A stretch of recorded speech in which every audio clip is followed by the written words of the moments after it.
tariffs are being increased, where some people are still using meters that are not prepaid, where you still do a lot of calculations to arrive at what someone would pay. We have customers in millions who does not have prepaid meters. They still live with estimated billings. Part of the demand is that there should be mass metering. Every single house in Nigeria should have a prepaid meter. But then you will pay for only what you consume, and the estimated billing will become a thing of the past. And there must be stakeholder engagement. Whenever it's been muted that tariff of electricity is about to be increased, there must be that engagement, because it is through that engagement and social dialogue that all the cards will be laid bare and put on the table. Now, the next section also discuss the issues of minimum wage, and that government have to do everything possible to ensure that this is fast-tracked, because the only way you can reinflate your economy is when you empower the working class. Yeah, that's the president of Trade Union Congress, Festus Osifo. But here now, we're joined by Honorable Francis Waive, who is the Chairman House Committee on Rules and Business. Good morning. Thank you for coming on today. Good morning. My pleasure, and thank you for having me. Yeah, you've been the chairman of the Committee on Power. Deputy chair in the Ninth Assembly. Yeah, where this kind of issues came up. Yeah. You know, you went through the mill, the MITO at that time was hotly debated, billing, estimated billing, metering, all these issues came up. And so when you hear statements like this from TUC president talking about the process that needed to have been followed before that announcement happened, Mr. Femi Falana SAN also said the same thing, that procedures to have been followed before this kind of things happen. It then gives people the impression that the government folks just think they can do these things because they can, clearly violating the process, even though they argue that they did. But if people keep saying, no, this is not in tune, when it's not realistic, it leaves saying, look, you just may have this thing spiral out of control. So were you, shall I say in the first place, surprised as to how they've gone about this? Yeah, surprised because in the Ninth Assembly, we did a lot of stakeholders engagement with NEC. I remember when Kano, the Committee on Power, with the top executives of the commissioners of NEC, Nigeria Electricity Regulatory Commission. And it was at that meeting that we started discussing the pros and cons of the service-based tariff or the cost-based tariff. And then there were also discussions with labor, and then consumers forum, all that was done. But this time I'm not too sure that we saw that happen. Although they are building on what was on ground, that increment will begin to occur based on the services that you receive. So one would assume that they just wanted to build on that. But if you are a serious business, you would like to carry your customers along. So they should have been that engagement that would make the process a bit acceptable to the Nigerian public. So that was the first problem with what has just happened. The second problem is that we are paying for darkness eventually. If there was an increase in the electricity supply, you'll find that the resistance will not be this much. Even for those who are said to live in Band A areas, they don't get 20 hours of supply. Where I live in Abuja, is said to be Band A, but we get like 8-10 hours a day, 4-5 in the night hours, and then 4-5 in the day. Some time ago, it was up to 20 hours a day. But since December, it's been averaging 8-10, and we are Band A, and we are paying Band A. So even for me, I'm like, this is not good. This is a ripoff. This is stealing. I'm being oppressed, even for me. Not to talk about for people who are still on estimated billing. And it's that sense of these people are ripping us off. That is what is bringing all of these problems. But what if people say, I mean, there's actually a school of thought that suggests that members of the House of Reps actually have a huge role the National Assembly have a huge role to play here, because when they speak about MITO, they say, look, this is a law. Every year, this has to happen. So, and the lawmakers themselves were the ones who gave, of course, they're the ones who made the laws. So did they not at the time think that, okay, wait a minute, if something is wrong here, we need to have a rethink if we missed the point? Yeah, every law is expected to change along the line as society evolves. That's why you have amendments to legislation. And I believe that the Committee on Power and all the others, because now we have subsidiary committees on power, but the main Committee on Power, I believe they are looking at that. There was a meeting the other day, 2 weeks ago, with NEC and other agencies in the power sector with the committee. So I think that is being looked at, to look at the legislation, the existing law, as per how NEC can go about these increases that they do from time to time. Now, you are aware that only recently the Electricity Reform Act, was reenacted, as it were, and now it's now on the concurrent list. So those kind of changes take place over time. So I can assure you and assure the Nigerian public that the National Assembly is up to its game. We know it's our duty, it's our job, and we're looking at the present regulation as per the increment, that aspect in the law that gives this time range for possible increments in the prices of electricity. But then the supply aspect must be dealt with, because if you don't deal with that, then you have a law that becomes a bad law. In fact, it's the capacity of NEC. They need to find a way, because if, just as you've said now, you used to have 20 hours, now you have what, less than 8 or less than 10 hours. Can they prove then, have a way to prove that, yes, you were getting 20, you now get this, and then it follows through, generally speaking? Because if they don't have that facility or capability, we'll just be going back and forth. They ordinarily should, because that is what they are there for. It's a matter of following the rule book, not allowing this discourse to just be on their own without any supervision and regulation. Monopoly. And yeah, it's a kind of monopoly, except for this recent amendment, which has not really taken effect because investments have not come in yet to take advantage of the deregulation, as it were, But going forward, we think that this aspect of supervision and reporting, the citizens need to be more alive to their duties. I've spoken to people around me that we need to put up a report, to NEC, that our area is no longer band A, that we are now band Z. Citizens need to be able to participate. Well, it's one problem with our country. Yeah. Our people don't own our nation. We leave everything. We allow things to just go like that. We blame the government. We blame those in power, those in authority. But we don't take action for the good of our own country. You see somebody destroying a public facility, everybody will be walking away. In some clients, people will pick the phone and dial 911 or something, and then order. But here, something will be going wrong. Everybody keeps quiet. So this idea of checking the discourse should not be left for NEC alone. The citizens of our country should understand that this country belongs to us, and we have a responsibility to make it work. So citizens should be able to come together in an area, check what is happening, and write up their report. NEC should now be in a position to come and investigate what has been reported. The discourse will present their own position, and then you can check that through the system to know what came in through TCN. What did the GENCOs, generate? What did TCN transmit? And what is it that the discourse distributed?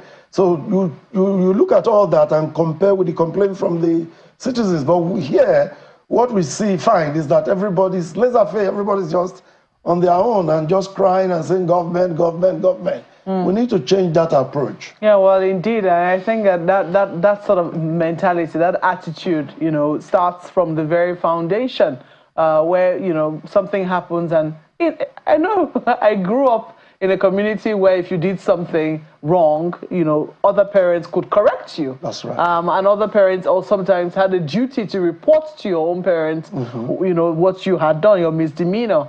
But these days, people are not certain whether it is okay to correct somebody else's child. They're not certain. There's a lot of care, care that is now not caring, so to speak, for the larger society. So maybe that is now beginning to show in the attitude that we have towards government property, and things like, as you said, I think this is also a cue we've taken from our leaders, where if there's a pothole, instead of us to report on how and figure out how to fix it, we buy big cars and say, well, I can get through that. And that's basically what has happened. Instead of us to fix the electricity, we buy generators. That's basically where we are. So how is it that we're going to now turn the tide on this particular matter now, when it is, as you said, you're feeling ripped off? You're seeing a situation whereby it does appear that there is some fraud going on, that people who ought to be getting, some amount of electricity, maybe they were getting it before, like you were getting, but are not getting it. Some citizens will say, am I now supposed to sit down at home all day and beginning to monitor how much light I have and how much light I don't have? Smart meters. It's not really feasible now, is it? Yeah, I agree with you. But the citizen involvement goes even beyond your own consumption. Take TCN facilities across the country. They are being vandalized. In the Northeast, we know the situation there. But elsewhere, people are not doing this, I think, for business. People now deliberately go to vandalize TCN transmission lines, perhaps to sell the parts, but the question perhaps is, who is to buying? be awarded the contract to renovate them. They even do it for Those roads. kind of things. They damage roads. They even damage roads. And citizens don't take it as a responsibility. This thing is going to affect me.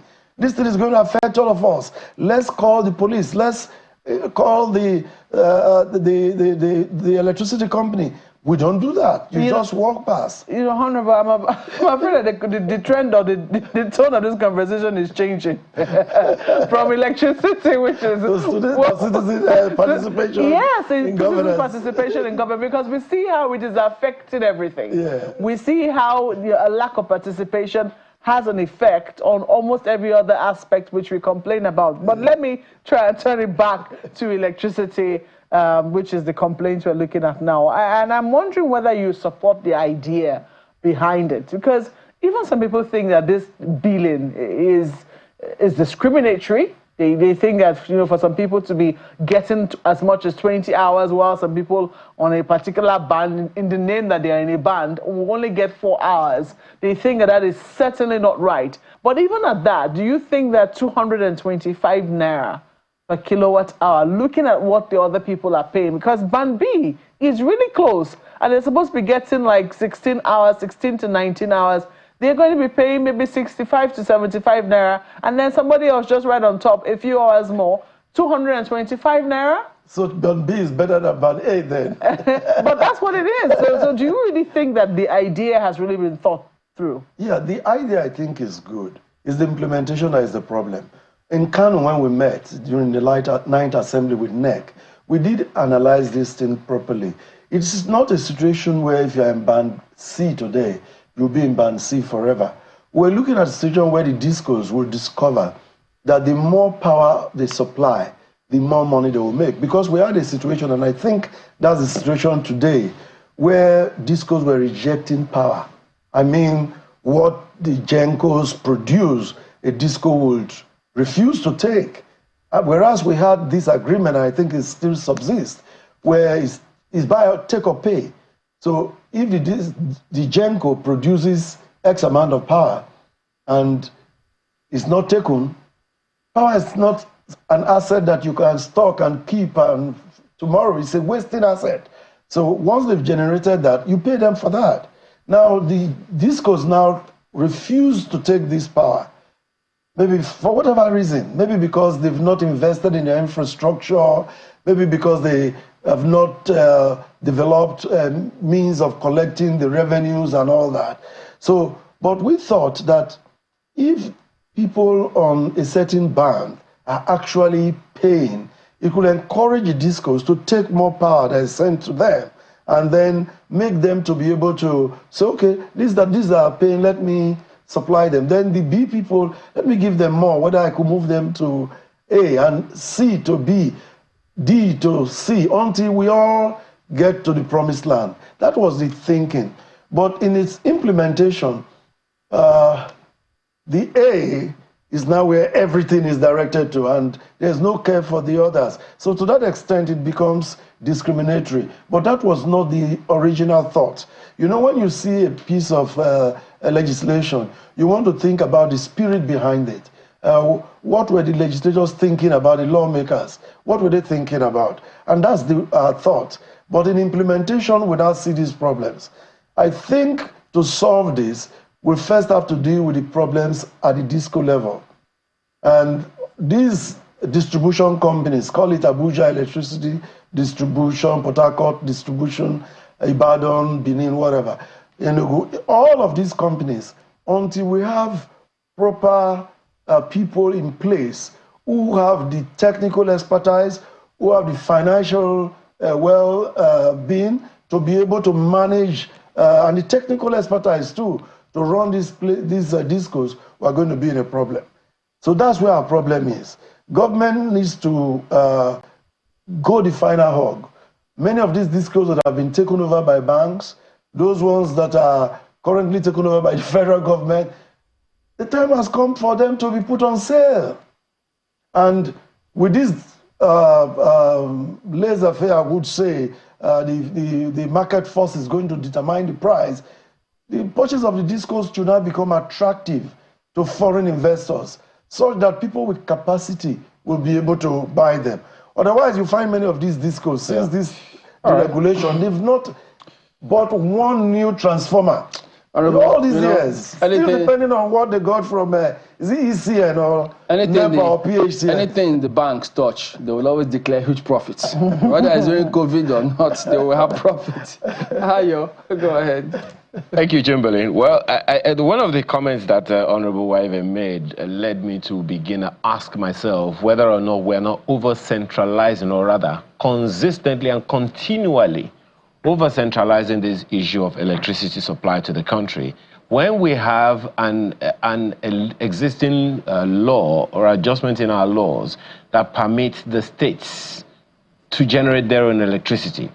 If we had a fully decentralized electricity system that is operational, do you think we'll still have a situation where Band A in Port Harcourt or is the same as Band A in Sokoto State, for instance? The people in Abia State are not singing the same song that the people in Borno are singing. What's your take on the fact that the states haven't quite significantly begun to implement that law that permits the states to generate their own electricity and distribute to their people within their states? Well, this law is just a year or two old. In fact, I think it was in this 10th Assembly that the Power Review Act was signed by Mr. President. So it's going to take some time for investments to come in and mature. But there are a few areas where there have been intervention. I'm aware that the Edo State government has their own generation, transmission and even distribution from the Olugboazis even into Benin City. And gradually, I think it will go through the rest of the state. And for people who are in that part of the country, they say if you get supply from that supply chain, it's more reliable. And that competition will improve the market. So if I live in Benin City, for instance, it gets to a point where I can decide to buy power from the state government's GENCO rather than buy from BEDC, for instance. So I believe that some state governments would have started doing their own power plants, maybe with private participation, and gradually such plans will be completed and will run away or get away from this, what we call the national grid, where all the GENCOs have to send their generated power to Oshogbo, as it were, and then from Oshogbo you start distributing to the rest of the country. So gradually, as the law takes effect, we'll get to that point. But since it's a matter of investment and construction and all of that, it will take a little bit for us to see the benefits of the new legislation. Well, I'm glad at least you mentioned one state doing something about it. I think I will understand that Lagos state government is also, speaking in that direction. People are just wondering, for instance, when we spoke with the man behind the system that is running in Abia State now, he says, look, on the average, setting up a system like this shouldn't take anything longer than 3 years. And that sounded like something that, everyone should aspire to. Do you see that law, that any state, or how many states, maybe I should ask you, do you see doing anything significant in the area of power sector or power supply in their states before the next general election? Well, I can't tell different states that are investing in that at the moment. We operate at the federal level, but I mentioned what the Edo State government is doing because I'm from Delta State, and you know we used to be what was called Bendel, so it's close. But I'm also aware that years ago, the Bayelsa State government was distributing power through gas to mine at the turn of the beginning of this the Fourth Republic. I'm also aware that in Plateau State, even before democracy, there was some private initiative in generating and distributing power in some industrial estates and communities. I remember visiting some areas in Plateau State that had that arrangement then. So I believe that as the gains begin to show where this is taking place, many other states would put their money where their mouth is. Power is very crucial for industrial development, for employment, for domestic life, for everything.